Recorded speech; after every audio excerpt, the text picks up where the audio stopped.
Good morning from Washington. I'm Jim Sciutto. Republicans and Democrats in Congress have been demanding a say on the details in the Iran nuclear deal, and now they're going to get it. The Senate is set to pass a bill that gives Congress oversight of any final agreement. President Obama, who fought congressional involvement aggressively for months, now says he will support the measure. Fact is, with a veto-proof majority in the Senate, he likely had little choice. Joining me now, the lawmakers who crafted that compromise bipartisan bill, Senate Foreign Relations Committee Chairman Bob Corker and the panel's top Democrat, Senator Ben Cardin. Senator Corker, I'd like to begin with you, and thanks very much for taking the time this Sunday morning.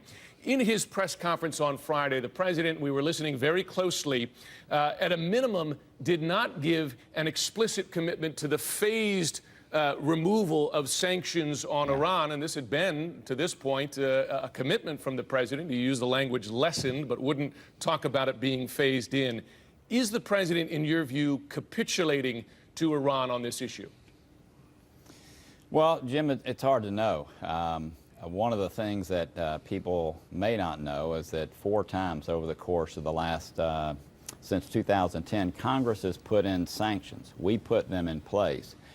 But with that, we gave the president what's called a national security waiver. And so today, unilaterally, he has the ability to negotiate any deal that he wishes and go straight to the UN Security Council to have it implemented.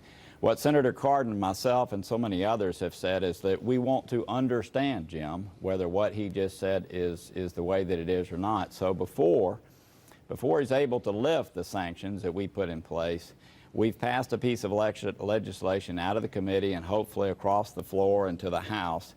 We've passed a piece of legislation that allows us first to see all of those details, to stop the president from just lifting those sanctions without us having time to go through them, to give us the opportunity. Are you saying that you would stop him from lifting those sanctions if it was not phased in over time? And this is a key issue for our viewers, because the issue here is if they're not phased in, then in effect the U.S. loses its leverage with Iran to keep them honest on honoring the deal. Well, Jim, again, unless we have this piece of legislation that becomes law, there is no ability to do that. And there's no ability even for Congress to understand what the real arrangement is. As you know, at present, right now, the leadership in Iran is telling their citizens one thing, our president and others are telling us another.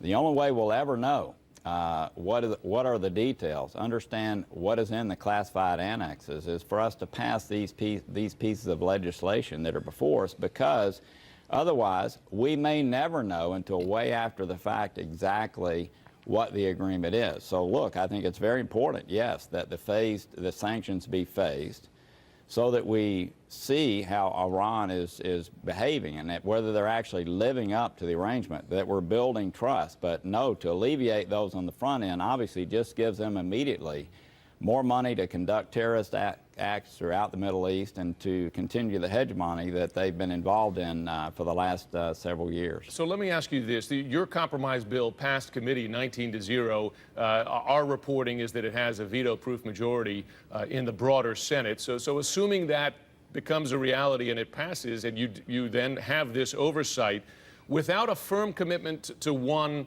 a phased relief of sanctions, but also the other remaining issue here is access to the most sensitive nuclear sites there, military sites such as R-Tenn, as well as fessing up, in effect, to past weaponization work, past military work on a nuclear weapons program. Without those commitments in a final deal, will the Senate reject the final nuclear agreement?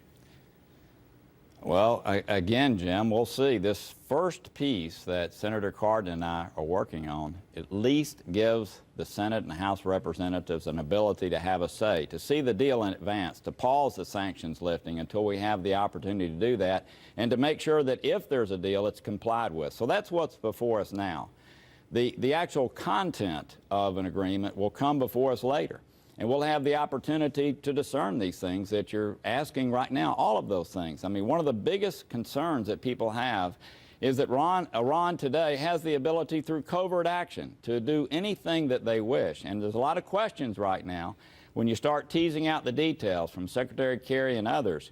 What are our abilities to, on an instant, to get into these facilities, to know what's happening? Are we going to go back to exactly what happened under Saddam Hussein, where they kept moving the ball, where for months and months and months we didn't have the ability to get in? And we're very concerned that that may be where we're going, not to speak of the immediate sanctions relief that you just mentioned.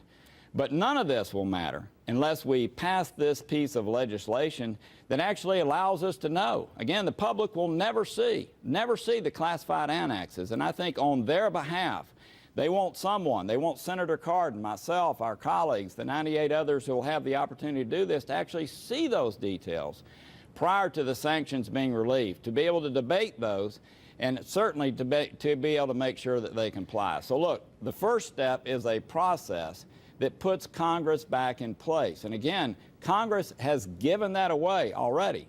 4 times since 2010, we've given the president the unilateral ability to put this in place through the UN Security Council. And now we're saying that these details are important. These details concern us.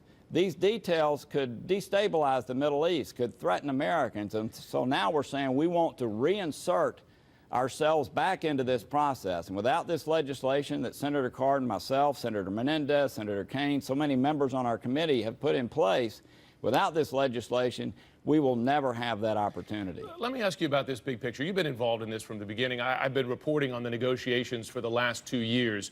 Big picture issues beyond the details. In 2012, during his campaign, President Obama said his demand would be that Iran end its nuclear program. In the current agreement, they keep all their nuclear sites. They're modified, but they keep all the sites, even sites that were secretly manufactured to avoid Western knowledge of those sites. Those are all going to remain no matter how these final details are worked out in the next couple of months. Do you believe that the Obama administration wants this agreement more than Tehran? And because of that, it's giving up too much? So look, Jim, there has been a concern all the way that Iran has kept its position and we have continued to move towards it. And I think that's why you saw the overwhelming vote this week in the Foreign Relations Committee. So look, I'm concerned about Iraq, but I think we can deal with it. I'm concerned about Fordo, but I think we can possibly deal with that. I'm concerned about Natanz. I think we can deal with that. Even though in every one of those cases, we said that those were going to be very different than they've ended up per the verbal talking points. Again, we don't have anything in writing yet. What concerns all of us, I think, the most is the covert actions. We've been told that the negotiators on behalf of Iran could pass a lie detector test, that there never were past military dimensions. And what that means is even the negotiators in Iran are unaware of the activities that Iran has been dealing with, because most of that happens through the IRGC. It's a separate entity that has so much to do with the terrorist activities in the nuclear file.